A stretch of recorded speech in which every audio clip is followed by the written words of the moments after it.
अस्सलाम वालेकुम। प्रोग्राम में आपको कहते हैं खुशामदेद। मैं हूँ बेनज़ीर मेहदी।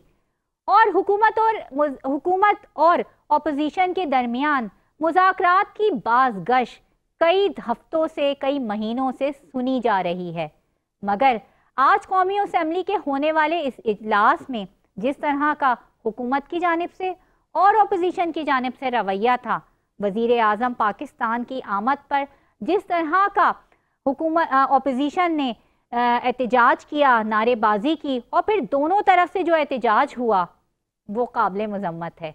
वैसे तो एहतजाज जो कहा जाता है, इस तरह के जो पार्लियामान में जो एहतजाज किए जाते हैं दोनों जानिब से, उसे कहा जाता है कि ये भी जमहूरियत का एक हिस्सा होता है। मगर ऐसे मोड़ पर इसी जमहूरियत को मुज़ाकरात की ज़रूरत है, इसी जमहूरियत को पाकिस्तान में सियासी इस्तेकाम की ज़रूरत है। इसी पर हम बात करेंगे। आज के मेहमानों का आपसे तारुफ कराती चलूँ। हमें ज्वाइन करेंगे जुल्फ़िकार बदर साहब, तर्जुमान बिलावल भुट्टो जरदारी, पाकिस्तान पीपल्स पार्टी से इनका ताल्लुक़ है। बैरिस्टर अली ताहिर साहब के जो नुमाइंदगी करेंगे पाकिस्तान तहरीक इंसाफ की, और सीनियर सहाफ़ी और तज़ियाकार अज़हर जावेद हमारे साथ होंगे। तीनों ही मेहमानों को प्रोग्राम में वेलकम करते हैं।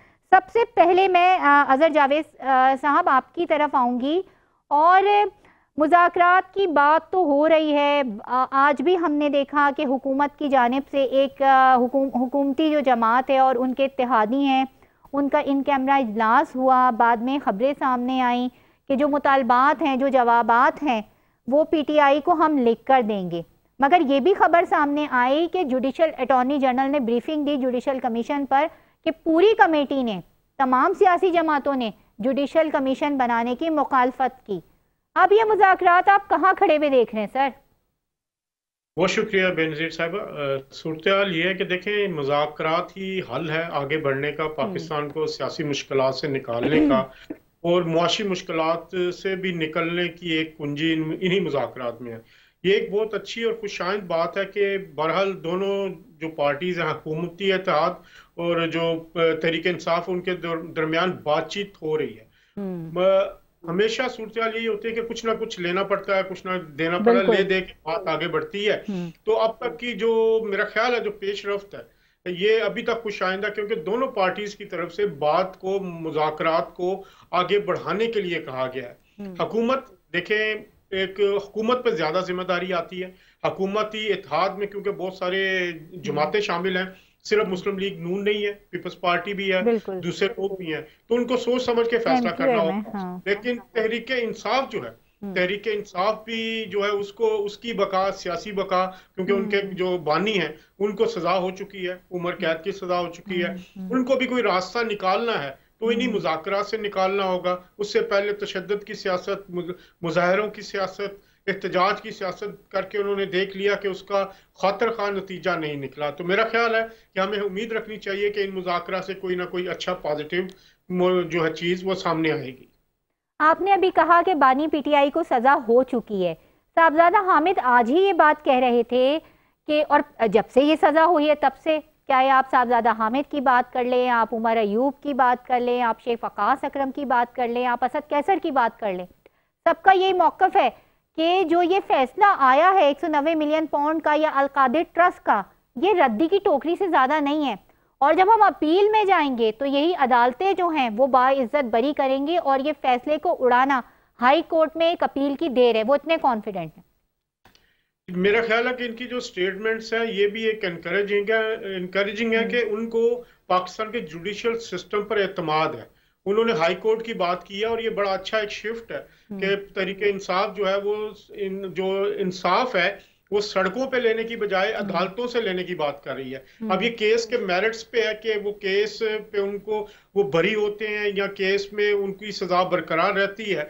ये तो हमारे जुडिशियल सिस्टम को देखना होगा। और इस्लामाबाद हाई कोर्ट पे जो एतमाद का इजहार तरीके इंसाफ के रहनुमाओं ने किया है, मेरा ख्याल है कि हम सबको भी उसकी एक पॉजिटिव उसको लेना चाहिए और देखना चाहिए कि जब वो उनकी अपील लगेगी वो क्या ऐसे शवाहद पेश करें कि जिनकी वजह से उनके बानी की जो सजा है वो खत्म हो सके या कम हो सके।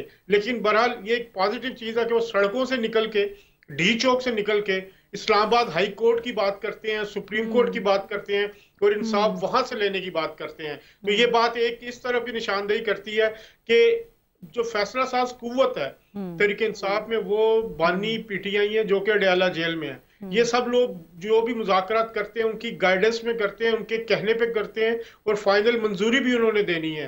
तो मेरा ख्याल ये है कि तहरीक इंसाफ इन मुज़ाकरात के लिए कोई ऐसी राह निकालना चाह रही है कि उनके जो कायद हैं, जो उनके पीटीआई के जो चेयरमैन हैं, उनकी के लिए आसानी पैदा हो। और इस मेरा ख्याल ये एक अच्छी पॉलिटिकल टेक्निक भी होगी। अगर हमने माजी में देखा तो मुस्लिम लीग नून ने भी इसी तरह मुज़ाकरात किए और बात हुई और उनको रिलीफ मिला।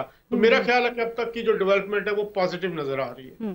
बिल्कुल डेवलपमेंट पॉजिटिव नजर आ रही है। जुल्फिकार बदर साहब, additional secretary general Bilawal Bhutto Zardari, हम इनसे सवाल करेंगे कि पाकिस्तान पीपल्स पार्टी की जो सियासत है वो हमेशा मफाहिमी सियासत मानी जाती है और हमने देखा भी है, चाहे वो 2008 हो या वो ऑपोजिशन में हो, जब भी हुकूमत में हो या ऑपोजिशन में। तो ये बताइएगा कि आपकी जमात भी जो है वो मुज़ाकराती टीम का एक अहम हिस्सा है और आज ये बात कही गई है कि जुडिशल कमीशन नहीं बनाया जाएगा। ज़राए से ये खबरें सामने आई हैं। अगर जुडिशल कमीशन का क़याम नहीं होता है तो फिर पीटीआई ने तो ये कहा है कि मुज़ाकरात जो हैं वो हमारी तरफ से ख़त्म कर दिए जाएंगे। रहीम, बहुत शुक्रिया जी, आपने अपने प्रोग्राम में मुझे इनवाइट किया है। देखिए, असल बात यह है, पाकिस्तान पीपल्स पार्टी ये समझती है कि खुशाइन चीज है कि दोनों जो फरीक हैं, हुकूमती भी और अपोजिशन के भी, ये आपस में बैठ के बातचीत कर रहे हैं। और पीपल्स पार्टी ये भी समझती है कि दोनों को एक दरमियानी रास्ता निकाल के अपनी बातचीत को जो है वो आगे बढ़ाना चाहिए और बातचीत के जरिए मसाइल का हल निकालना चाहिए। यहाँ पे कोई ऐसी चीज आएगी, पीपल्स पार्टी चूंकि पूरी इस चीज का हिस्सा है और उसके पीपल्स पार्टी की नुमाइंदगी है इस चीज के अंदर, तो जैसे ही कोई ऐसी चीज आती है जहाँ पे लगे कि कोई मामला हल नहीं हो रहा, तो पीपल्स पार्टी के जो अपना रोल प्ले करेंगे और कोशिश यही होगी कि कोई दरमियानी रास्ता निकाल के दोनों फरीकैन को उस चीज के ऊपर आमादा किया जा सके। अगर मामला जुडिशल कमीशन का है तो देखिए, जुडिशल कमीशन तो सिर्फ उन्हीं लोगों के ऊपर बनाया जा सकता है जो जिन लोगों के साथ पॉलिटिकल विक्टिमाइजेशन हो रही है, जिन लोगों ने 9 मई के ऊपर हमला किया है फौजी और सरकारी तंसीबात के ऊपर, उन लोगों के ऊपर जुडिशल कमीशन बनाना, तो ये तो मैं नहीं समझता कि कोई जस्टिफाइड चीज है। तो लिहाजा कोई ना कोई हुकूमती साइड पे भी और ऑपोजिशन की साइड पे भी ऐसे पॉलिटिकल मेच्योरिटी के ऐसे लोग होंगे जो पॉलिटिकली मेच्योरिटी का मुजाहरा करें और कोई ऐसे मामलात की तरफ आए जिससे चीजें जो है वो हल होने की तरफ आए। बिल्कुल। देखिए जुल्फिकार बदर साहब, एक मेरा यहाँ पे आप सवाल ये है आपसे कि आप एक सियासी घराने से आपका ताल्लुक है, आपके वालिद जो हैं वो एक सीनियर सियासतदान थे, कि क्या आपको इसका पॉलिटिकली जो है आपका इसका क्या सियासी हल नज़र आता है? क्योंकि देखिए, जुडिशल कमीशन जिस दिन से पीटीआई ने ये मुतालबा किया था उस दिन से आपकी भी ये बात इतनी तो सियासी बसीरत बच्चे बच्चे के अंदर है कि जुडिशल कमीशन तो 9 मई पर तो नहीं बन सकता, मगर पीटीआई अड़ी हुई है कि अगर 9 मई पर नहीं बनेगा तो हम जो है मुज़ाकरात ख़त्म कर देंगे और फिर एहतजाज की जानिब आ जाएंगे। अब का एहतजाज पाकिस्तानी सियासत को कितना नुकसान पहुंचाएगा आपके ख्याल में? देखिए, ये जो पाकिस्तान के अंदर पॉलिटिकल और इकोनॉमिक स्टेबिलिटी के लिए ये एहतजाज, सड़कों पे आना और इस तरह के मामलात को खड़ा करना और दुनिया को मैसेज देना कि पाकिस्तान जो है वो एक स्टेबल कंट्री नहीं है और अब उस मुल्क के अंदर एक ऐसी जमात और एक ऐसी जमात के कारकुन मौजूद है जो अपने ही फौजी तंसीबात पे और सरकारी तंसीबात पे हमला कर देते हैं, लिहाजा उधर इन्वेस्टमेंट लेके जाने की सोचे भी ना।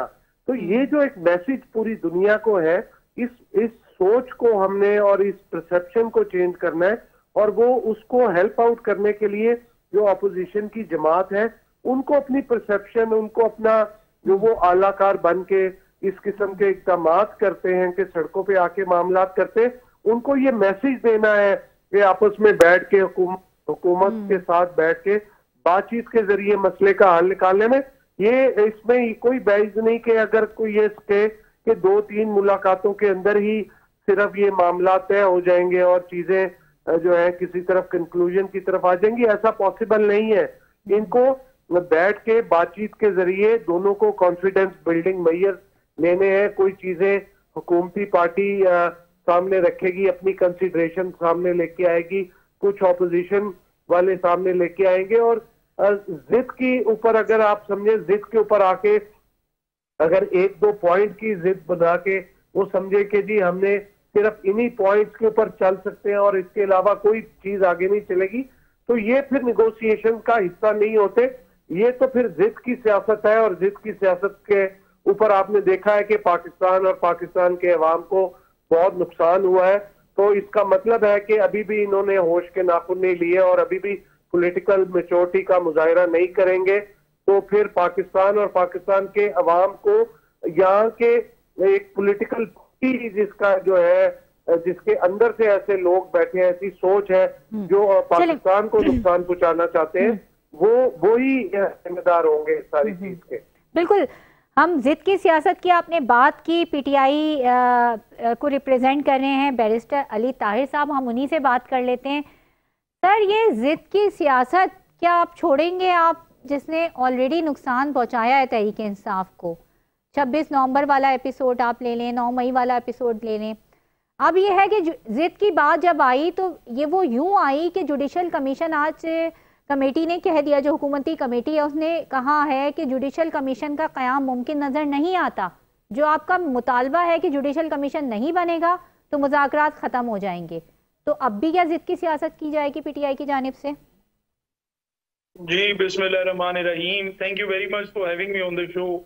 मैं अपने भाई की बात सुन रहा था, वो कह रहे थे कि जी अगर पॉलिटिकल विक्टिमाइजेशन होती तो हम बना देते, लेकिन चूंकि रियासत पे हमला हो गया इस वजह से हम नहीं बनाएंगे। तो आपने तो खुद ही सारा कुछ डिसाइड कर दिया। मतलब कितनी अनइंटेलिजेंट बात है। कमीशन क्यों बनाया जाता है? कमीशन बनाया जाता है फैक्ट फाइंडिंग के लिए, कि पता लगे कि पॉलिटिकल विक्टिमाइजेशन हो रही है या अदरवाइज केस है। तो अगर आप कहें कि जी नहीं इधर बनेगा इधर नहीं बनेगा, ये इसी तरह है कि आप कहें कि चूंकि तुमने मर्डर किया इसलिए तुम्हारा ट्रायल नहीं होगा और तुमने नहीं किया इसलिए जो है तुम्हारा होगा। ये अगर आपने पहले ही डिसाइड कर लेना है तो ट्रायल की जरूरत क्या है, और अगर आपने पहले ही डिसाइड कर लेना है कि सच और झूठ क्या है तो फिर कमीशन की जरूरत क्या है। नंबर 2, देखिए 2 चीजें हमेशा याद रखिएगा, और ये मैं अपनी एक तवील वकालत का मेरा एक्सपीरियंस हो गया है, उसको प्रोकार लाते हुए मैं आपको बता रहा हूँ कि हमेशा जो गिल्टी पार्टी होती है वो स्क्रूटनी से भागती है। जब भी कोई गिल्टी पार्टी होगी वो केस से भी भागती है, वो कमीशन से भी भागती है, वो हर तरह की फैक्ट फाइंडिंग से भाग जाती है। और वो पार्टी जो मजलूम होती है वो हमेशा कहती है कि आओ किसी इंडिपेंडेंट आर्बिटर को बिठाओ ताकि वो इस बात को साबित करे, अगर मैं गलत हूं तो मुझे सजा दें और अगर मैं ठीक हूं तो फिर दूध का दूध और पानी का पानी हो। तो क्या कबाहत है कमीशन बनाने के अंदर? 2 चीजों पर उन्होंने कहा है ना, कमीशन बनाए, 9 मई पे बनाए, पता लगे कि क्या हुआ क्या नहीं हुआ। थोड़ा सा मैं आपको इंटरप्ट करूंगी,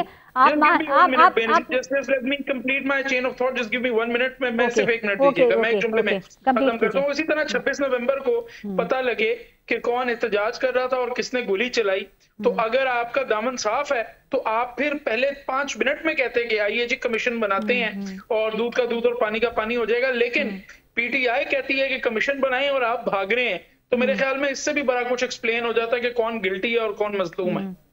बिल्कुल, आपने गिल्टी की बात की, तो देखिए मिलिट्री कोर्ट्स में गिल्टी साबित हो तो गए 9 मई वाले केस में। सर, आप तो खुद कानूनदान हैं, आप तो खुद माहिर कानून है। नहीं, आप मेरी इस बात पे मुस्कुरा रहे हैं।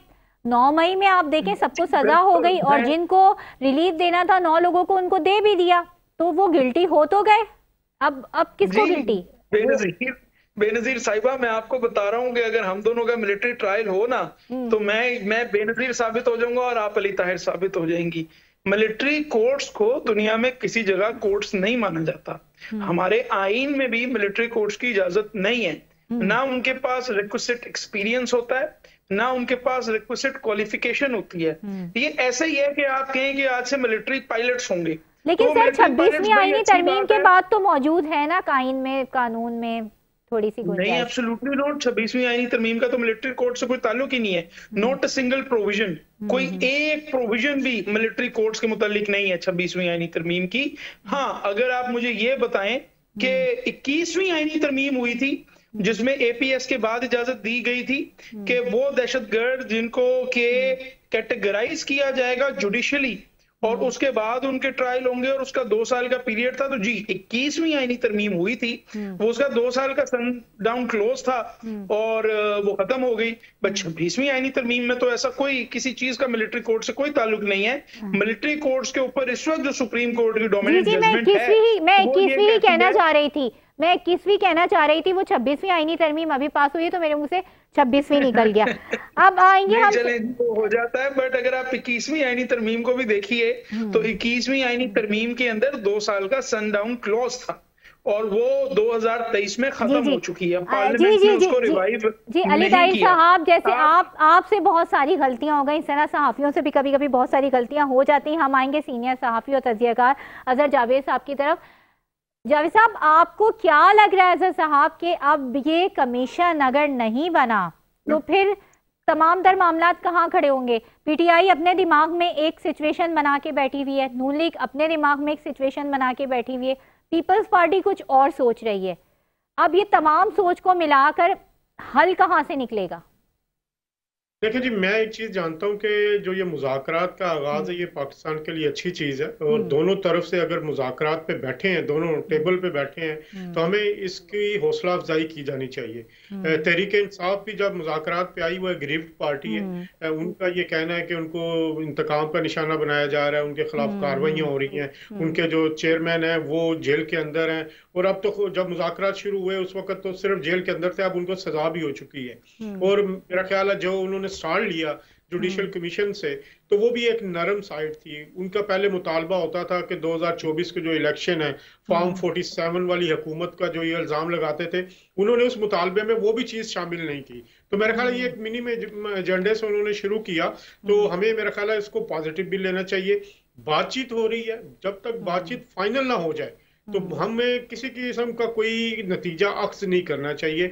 दोनों तरफ बड़े पढ़े लिखे लोग हैं, बड़े बुर्दबार लोग हैं, सीनियर लोग हैं।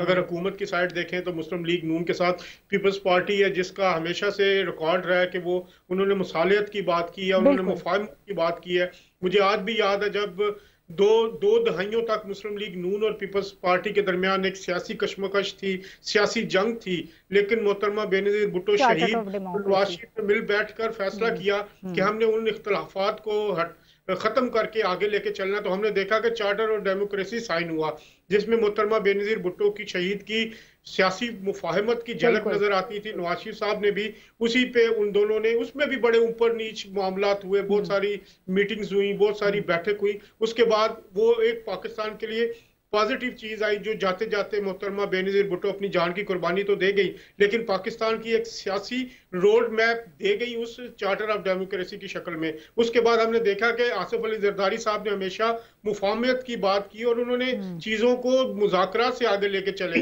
अभी भी जो हुकूमत है, आसिफ अली जरदारी साहब की सियासी मुफाहमत का नतीजा है कि ये हुकूमत जो है गो के अक़लियती हुकूमत है, लेकिन वो उसे आगे लेके चल रहे हैं। और मेरी अब यही उम्मीद है, क्योंकि सिर्फ इस वक्त तहरीक इंसाफ सियासी दायरे से बाहर है और अगर उन्होंने बैठे हैं तो आप उनको उनकी बात सुने, उनकी बात सुन के अगर वो जुडिशल कमीशन मांग रहे हैं उस पर बात तो की जाए। लेकिन मसला ये है कि उसके बाद उसके फ्रेमवर्क पे बात होगी, कौन लोग उसके होंगे जो इसको जुडिशल कमीशन में होंगे। तो एक लंबा अभी सफर है, हमारे सियासी तारीख के गुज़िश्ता 10 साल जाया हुए हैं। 2014 से शुरू होने वाली सियासी तहरीक जो जिसमें जलाओ गिराव भी रहा, जिसमें धरने भी रहे, एहतजाज भी रहा, तो वो अब उसको खत्म होना चाहिए। पाकिस्तान को स्टेबिलिटी की तरफ जाना चाहिए। तो मेरा ख्याल है तहरीक इंसाफ के भी बड़े पढ़े लिखे लोग हैं। बैरिस्टर गौहर साहब एक कानूनी दिमाग रखते हैं, उसके बाद दूसरे जो इनके लोग हैं, तो मेरा ख्याल है कि ये कोई ना कोई पॉजिटिव चीज इसमें आएगी। अभी मुज़ाकरात का सिलसिला जारी है,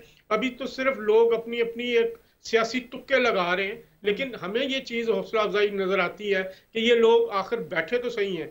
जंगों का इख्तिताम भी टेबल पे बैठ के होता है। तो मेरा ख्याल है कि ये सब लोग पाकिस्तानी हैं, पाकिस्तान की मोहब्बत सब में है और पाकिस्तान को आगे ले जाने के लिए सियासत को कई दफा आपको साइड पे रखना पड़ता है। अगर कुछ मुतालबात तरीके इंसाफ के मानने भी पड़ते हैं तो हुकूमत को उसको फ्रेमवर्क में रहते हुए जो जायज मुतालबात हैं उनको देखना चाहिए। बहुत सारी शिकायत ऐसी भी थी कि 9 मई के नाम पे कुछ लोगों की सियासी विक्टिमाइजेशन भी हुई, उसको भी एड्रेस किया जाना चाहिए। लेकिन 9 मई एक बड़ा सानिया था और उसमें जो कुछ हुआ वो सबके सामने है। लेकिन बहरहाल मुस्लिम लीग नून तहरीक उनके जो इत्तेहादी हैं वो टेबल पे बैठे हुए हैं तहरीक इंसाफ और दूसरी पार्टीज के साथ। बिल्कुल, तो इसकी हौसला बिल्कुल दुरुस्त कहा अजहर जावेद साहब, आपने जो है वो तमाम तर जो पॉलिटिकल सिनेरियो है इसको काफ़ी बैलेंस कर दिया है।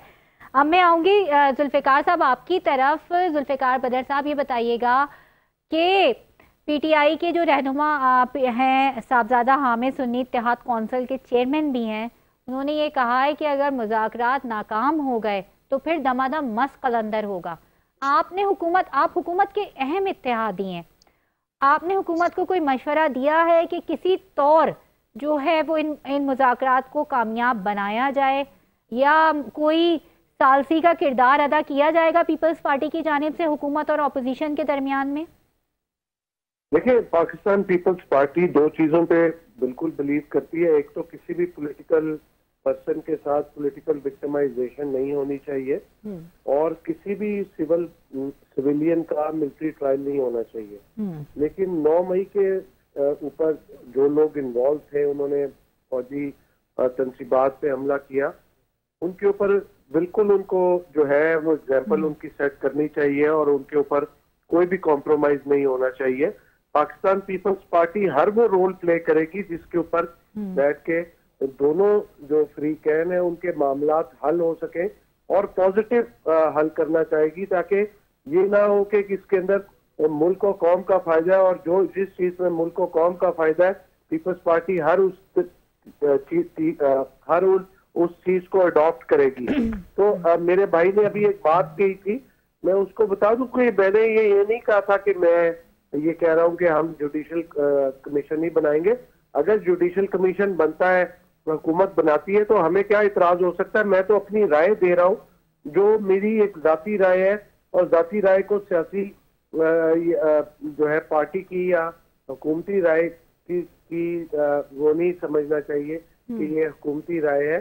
तो इसके ऊपर जो है एनालिसिस करना चाहिए, हमें बातचीत के जरिए मसाइल का हल करना चाहिए, और पीपल्स पार्टी इस चीज को खुशाइन समझती है कि दोनों फ्री कैन, हुकूमत भी अपोजिशन भी आपस में बैठ के बातचीत के जरिए, और ये पीटीआई ने बहुत साल बाद, बल्कि जिंदगी में पहली बार ऐसा जेस्चर दिया है कि वो मुज़ाकरात की तरफ आके उनका रुझान हुआ है, और सड़कों के ऊपर से हट के लड़ाई झगड़े की और दमादम मस्त कलंदर की सियासत को छोड़ के वो टेबल पे आके बैठे, और पार्लियामेंट के अंदर पार्लियामेंटेरियंस के साथ, सियासी स्टेक होल्डर्स के साथ बातचीत कर रहे हैं।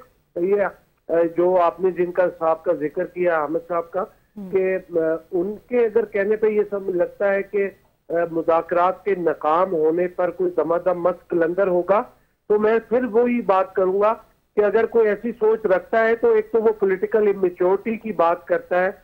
ऐसी सोच रखनी नहीं चाहिए कि हमने जाके सड़कों पे कोई सी मामले को हल करना है, और हमने इसको फिर भी जो है वो पार्लियामेंट के अंदर सियासी स्टेक होल्डर्स के साथ बैठ के मसले को हल करना है, तभी मसले का हल निकलेगा। सड़कों पे कोई हल नहीं निकल सकता अगर आप पाकिस्तान और पाकिस्तान के अवाम को प्रॉब्लम से, मसाइल से निकाल के आगे लेके जाना चाहते हैं। सड़कों पे हल नहीं निकलेगा। और 28 जनवरी को क्या होगा, ब्रेक के बाद इस पे बात करते हैं।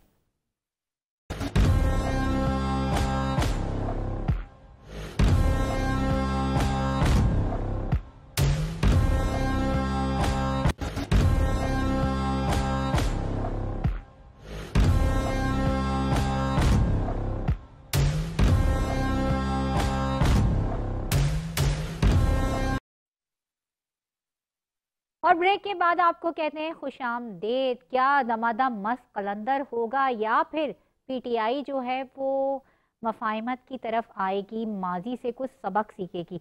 बैरिस्टर अली ताहिर साहब, ये बताइए कि मुज़ाकरात हों, कामयाब हों या नाकाम हों, कोई बात हो जाए, अगर आपके लीडर को जो है वो सज़ा दी गई हो, कोई भी बात हो जाए आप लोग सिर्फ एहतजाज एहतजाज और एहतजाज की बात करते थे, लेकिन ये आपकी तरफ से बहुत अच्छी बात है, जो कि अप्रिशिएट करने वाली बात है कि कम से कम आप बातचीत की टेबल पर आए और बात कर रहे हैं। एक तरफ बात हो रही है, दूसरी तरफ बयानबाजी भी हो रही है। इस तरह के बयानात और दूसरे बयानात अपनी तरफ से देख लीजिए। आज जो कौमी असम्बली में रवैया था ऑपोजिशन का, वो भी हमने देखा। तो इस सारे माहौल में आपको नहीं लगता टेंशन थोड़ी दूर करनी चाहिए, कम करनी चाहिए? जिस तरह की जो है पीटीआई ने अपनी पोजीशन ली थी कुछ दरमियान में, इससे पहले जो इजलास हो रहा था गालबन, उसमें। जी, आपकी बात बिल्कुल ठीक है। इस मुल्क को बड़ी जरूरत है कि पॉलिटिकल स्टेबिलिटी आए, बिल्कुल, और पॉलिटिकल क्लाइमेट जो है जो कि अरूज पर पहुंचा हुआ है उसको थोड़ा सा ठंडा किया जाए। आपकी इस बात में कोई शक नहीं है, लेकिन मैं आपकी बात का भी और बाकी जो मेरे दो फाजिल भाई बैठे हुए थे उनकी बातों का भी चंद मैं जल्दी जल्दी से जवाब दे लेता हूँ। एक तो अजहर जावेद साहब कह रहे थे कि देखिए ना, नून लीग और पीपल्स पार्टी भी आपस में बैठ के बात करती हैं, और वो चार्टर ऑफ डेमोक्रेसी की बात कर रहे थे 2005 की। हाँ, बिल्कुल ठीक है जी, हम मान लेते हैं अगर आप ये इंप्रेशन देना चाहते हैं कि वो ज्यादा मेच्योर पॉलिटिकल पार्टीज हैं, मगर हम ये कैसे भूल जाएं कि वो गैंग्स ऑफ वसेपुर कभी आपस में मिल जाते हैं और कभी एक दूसरे के खिलाफ हो जाते हैं। कभी बिलावल भुट्टो साहब कहते हैं कि आप जियाउल हक के बेटे हैं और आपके असल वालिद जियाउल हक हैं। आप किसी के बाप के बारे में अगर आप इस तरह से कहें कि तुम्हारा बाप कोई और है, तो वो कोई बड़ी अच्छी बात तो नहीं है। या शहबाज शरीफ कहते थे कि हम आपको कराची और लाहौर और लारकाना की सड़कों पे घसीटेंगे, तो वो कोई अच्छी बात तो नहीं है। तो ये तो गैंग्स ऑफ वसेपुर हैं, अभी 8 फरवरी से पहले भी दोबारा लड़ पड़े थे, अभी दोबारा बैठे हुए हैं। सर मैं थोड़ा इंटरप्ट करूंगी सर आपके, अगर सर आप नहीं सर, एक बात को बैलेंस करना मेरे ख्याल में जरूरी है। अगर बिलावल भुट्टो ने कहा, नवाज शरीफ ने कहा, शहबाज शरीफ ने कहा, मरियम ने कहा, किसी और ने भी कहा, लेकिन आपके लीडर ने भी तो बहुत सारी बातें कही, इल्जाम लगाते गए, कंटेनर के ऊपर खड़े होकर एहतजाज करते रहे। मुझे आज भी वो दिन याद है कि जब 2014 का धरना था और बानी पीटीआई जो थे वो कंटेनर पे कहते थे ऑपोजिशन लीडर उस वक्त के खुर्शीद शाह साहब को कि ये तो जो है वो नवाज शरीफ के पीएस हैं। इस तरह की जबान तो आपकी लीडर की तरफ से भी इस्तेमाल होती रही। माजरत के साथ तारीख अपनी भी याद रखनी चाहिए। नवाज शरीफ के क्या थे? ऑपोजिशन लीडर थे उस वक्त 2014 में खुर्शीद शाह साहब, तो उनको कहते थे कि ये नवाज शरीफ के पीएस हैं। तो सर ऐसी जबान तो सीनियर लीडरशिप के, ये आपकी लीडरशिप की तरफ से भी इस्तेमाल की गई है। पीएस भी इंसान ही होते हैं, वो इतनी रिस्क है। वो तंजिया कहते थे सर, वो तंजिया कहते थे। मान लेना, खुदा के लिए इस बात को मान ले सर। किसी को ये कहना कि आपके वालिद वो हैं जो उसके ना हो, ये बुरी बात है। किसी को कहना सड़कों पे घसीटेंगे, ये बुरी बात है। किसी को पीएस कहना तो मेरे ख्याल में कोई बुरी बात नहीं है। ये तो एक पीएस जो होता है वो मेहनत करता है पूरा दिन, अपने रिस्क हलाल की कमाई जो है वो लेके जाता है। अब आप बात को किसी और तरह से रंग दे लें तो वो आपकी अपनी मर्जी, लेकिन सबकी समझ में आता था कि किस तरह से तंज किया जाता था। अब आप बात को कोई और रंग दे लें तो आपका अपना मौकफ है। कंटिन्यू कीजिए। Let's come to the point, sir. Let's come to the point. Secondly, the tour was very respectfully taken by you. अच्छा, secondly, इसी तरह से जब आप कहती हैं एहतजाज, तो एहतजाज जो है ये हमारा आईने पाकिस्तान यहाँ पे ये रखा हुआ है। ये आईने पाकिस्तान के अंदर एहतजाज का राइट तो है।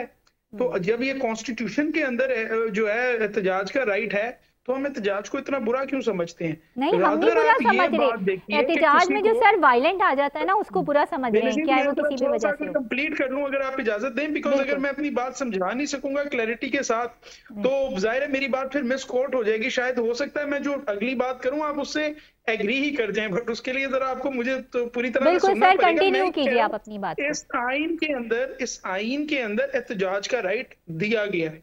इस्लामिक प्रिंसिपल्स में एहतजाज का राइट जो है वो मौजूद है।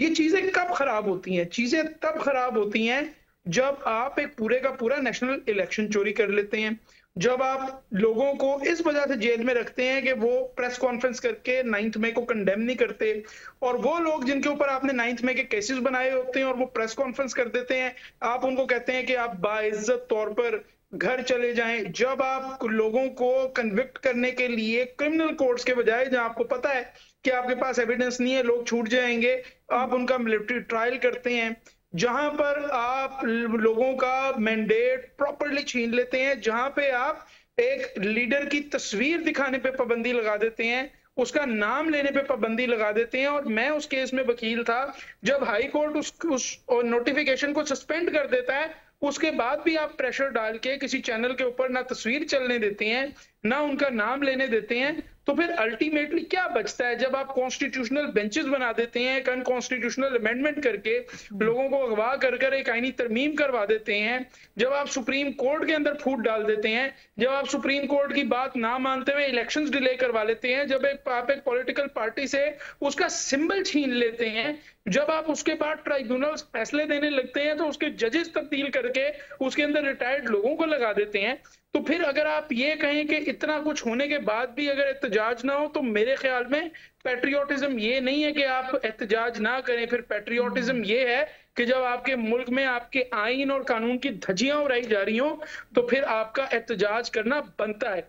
हाँ, अलबत्ता इस बात में कोई शक नहीं है कि इस मुल्क के अंदर आप एहतजाज वाले लोगों को जिस तरह ट्रीट करते हैं, लीव पीटीआई को छोड़ दीजिए। यहाँ जो कराची में सिंध रवादारी वाले मार्च वाले लोग थे, मेरा नहीं ख्याल उनसे पीसफुल कोई आदमी हो सकता है। वो सारे, उनमें कोई पीएचडी स्कॉलर था, सारे फॉरेन एजुकेटेड थे, कोई प्रोफेसर था, कोई एकेडमिक था, कोई राइटर था, कोई शायर था। उनको आपने नीचे लिटा के, उनमें खवातीन मौजूद थी, आपने नीचे लिटा कर उनको डंडे मारे। तो ये मेरे ख्याल में हमारे इंस्टीट्यूशंस को भी समझना चाहिए कि किस तरह से एहतजाज को कंट्रोल किया जाता है, रेगुलेट किया जाता है। लोगों को कंटेनर से उठा के नीचे नहीं फेंका जाता। और अमेरिका की एग्जांपल आप देखिए, जब डोनाल्ड ट्रंप को मैंडेट मिल गया, आज उसने कैपिटल राइट्स वाले तमाम लोगों को आम माफी दे दी है। तो आपने लोगों को इनकलकेट करना होता है, उनको एक्सक्लूड कर कर आप जो है वो अपनी थाप किसी के ऊपर जो है वो नहीं बिठा सकते। एहतजाज कोई बुरी बात नहीं है, मेरे ख्याल में जहां पर कोई बुराई हो वहां एहतजाज होना चाहिए।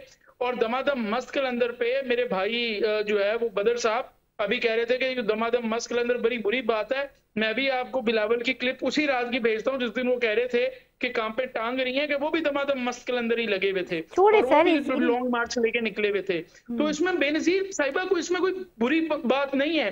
आपका भी ये राइट है कि एहतजाज करें, आप एक्सरसाइज करें या ना करें, आपकी मर्जी है, मेरा भी ये राइट है। और रियासत चूंकि माँ के जैसी है, उसका ये राइट है कि वो मेरे एहतजाज को बड़े तरीके से हैंडल करे, कंट्रोल करे, मुझे प्यार से ट्रीट करे। ये नहीं हो सकता कि मुझे डंडे मारे जाएं, मेरे ऊपर गोलियां चलाई जाएं और फिर कहा जाए कि जी आपने एहतजाज क्यों किया। That is not how the constitution has framed it to be. और मेरे लिए और आपके लिए कुरान पाक के बाद और हदीस मुबारका के बाद अगर कोई किताब जो है वो कोई प्राइमेसी रखती है तो वो ये कॉन्स्टिट्यूशन है ना। तो इस कॉन्स्टिट्यूशन को तो हमें मानना पड़ेगा। बिल्कुल। अजहर साहब आपकी तरफ आऊंगी। एहतजाज, ये अगर बात को हम बैलेंस करें, क्योंकि आप बड़ी बैलेंस बात कर रहे हैं कि एहतजाज, पीटीआई ने जब भी एहतजाज की कॉल दी, एहतजाज करने की कोशिश की, उसको पूरी तरीके से अपोज भी किया गया, ये बात भी मानने वाली है। अगर हम दूसरी साइड देखते हैं, वायलेंट की साइड देखते हैं, दूसरी साइड देखते हैं, तो हमें एक जो है इस बैलेंस होके इस तरफ भी देखना पड़ेगा। क्या पीटीआई की एहतजाजी सियासत ने पीटीआई को नुकसान पहुंचाया है? देखिए, एक बात मैं आपको बताऊं कि एहतजाज हमारे आइन के तहत इजाजत है, उसकी तहरीर और तकरीर की इजाजत है और ये होनी चाहिए। और ऑपोजिशन का काम होता है एहतजाज करना।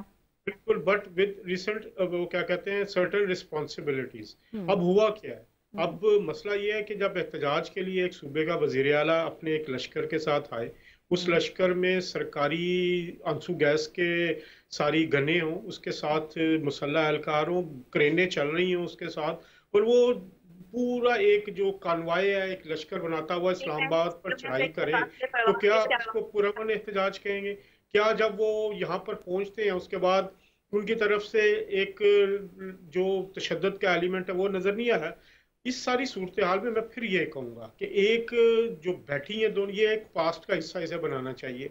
तहरीक इंसाफ के साथ अगर ये लोग समझते हैं कि 9 मई के नाम पे इनके साथ कुछ लोगों के साथ ज्यादती भी हुई है, पॉलिटिकल विक्टिमाइजेशन हुई है, तो उसका मुदावा किया जाना चाहिए। अब एक कुछ स्टेटमेंट्स होती हैं वो पब्लिक के लिए होती हैं, पब्लिक की कंजम्पशन के लिए होती हैं, लेकिन जब अंदर मुज़ाकरात होते हैं वो डिफरेंट चीज़ चल रही है। तो मुझे आज भी याद है कि इमरान खान साहब जब लंदन आते थे तो लंदन में वो नवाज शरीफ साहब के साथ बैठते थे, उनसे बात करते थे। 2006 की बात है, कोई ज्यादा पुरानी बात नहीं है। वो APC जो हुई थी लंदन में, उसमें इमरान खान साहब शरीक थे। उन्होंने तमाम जमातों के साथ मिलके वो बैठे थे, यही जमातें थी ना उस वक्त, मुख्तलिफ तो नहीं थी। नवाज शरीफ साहब भी वही है, उस वक्त मुहतरमा बेनजीर भुट्टो शहीद थी, यही लोग थे, यही इनके साथ बैठना। हमें बात फिर वही है कि आपको पॉजिटिविटी की तरफ जाना है आगे, आपको एहतजाज का बिल्कुल हक है, लेकिन सर्टेन रिस्पॉन्सिबिलिटीज के साथ।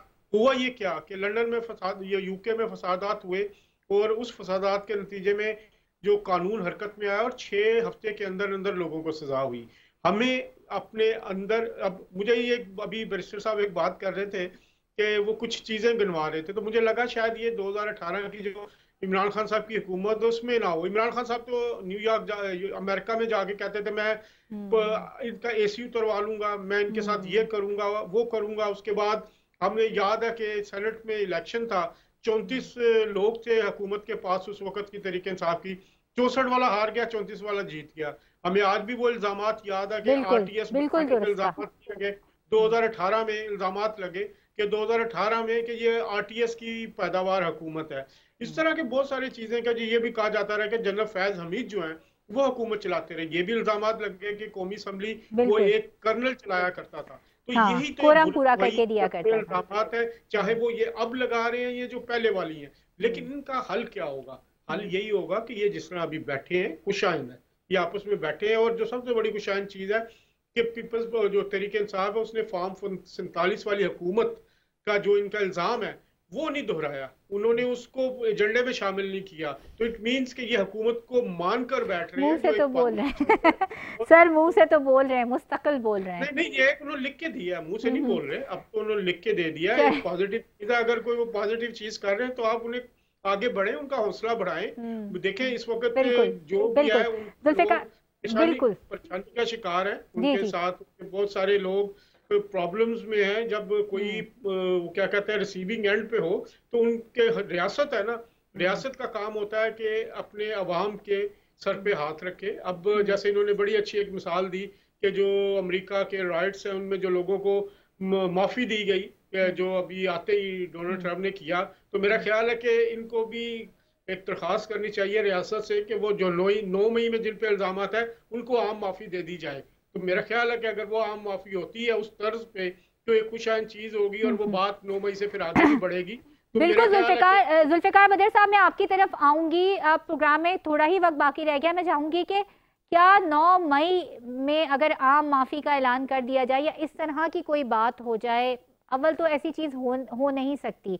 DG ISPR ने भी ये बात कही कि 9 मई के जब उन्होंने प्रेस ब्रीफिंग दी थी, उन्होंने ये कहा था कि 9 मई के जो केसेस थे उसमें सजाएं भी दे दी गई, रिलीफ भी दे दिया गया, ये हमने देखा। लेकिन PTI जो है वो इस बात पे अड़ी हुई है कि 9 मई का जो केस है वो दोबारा खोला जाए और इस पे जुडिशल कमीशन बनाया जाए। बात कहीं पे आकर ये रुकेगी? कहीं बात आपको बनती नजर आ रही है या फिर वही दमादम मस्त कलंदर की तरफ जाएंगे, वही एहतजाज इसी तरह करके टाइम पास किया जाएगा? देखिए, 2 चीजें बड़ी इंपॉर्टेंट है। अगर सड़कों पे निकल के कोई एहतजाज करता है या उसका आईनी कानूनी हक है, जमहूरी हक है, इस पे किसी को इतराज नहीं होना चाहिए। पाकिस्तान पीपल्स पार्टी इसके ऊपर बिल्कुल इस सपोर्ट में होती है कि आम आवाम का राइट है कि वो निकल के एहतजाज करे, जलसे जुलूस मगर करे, तशद्दुद नहीं होना चाहिए। उसके साथ साथ एक चीज ये भी इम्पोर्टेंट है कि जब आप जलसा जुलूस करें तो आपने कानून को हाथ में नहीं लेना, ये सबसे ज्यादा इम्पोर्टेंट है। क्योंकि जो लोग कानून को हाथ में लेते हैं और फिर आगे से कहते हैं कि जी दमादम मस्त कलंदर करेंगे, तो वो फिर एक फर्क चीज हो जाती है। तो इसके ऊपर दोनों को जो है आपको डिफ्रेंशिएट करना है। जहाँ तक बात रह गई कि इस मसले के हल होने की, देखिए ये मसला कहीं ना कहीं हल होना ही करना ही पड़ेगा।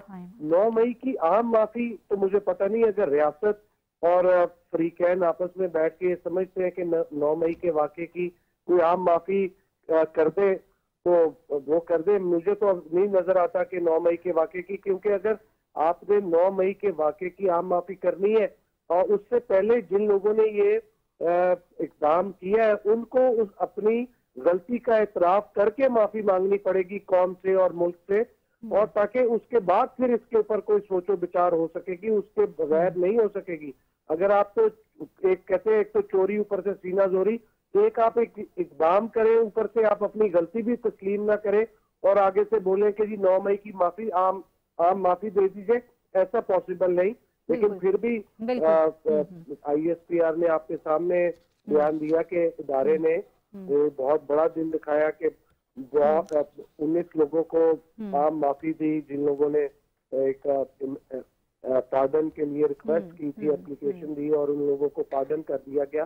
तो मैं समझता हूँ कि हर चीज पॉसिबल है पाकिस्तान में, कोई चीज आप रूल आउट नहीं कर सकते, लेकिन उसके लिए बहुत शुक्रिया तीनों मेहमानों का। वक्त बहुत कम बाकी रह गया था, इस पे मजीद भी गुफ्तगू हो सकती है, मगर अब देखना ये है कि पाकिस्तान मफाहिमी सियासत की तरफ आगे बढ़ेगा या फिर दमादम मस्त कलंदर होगा।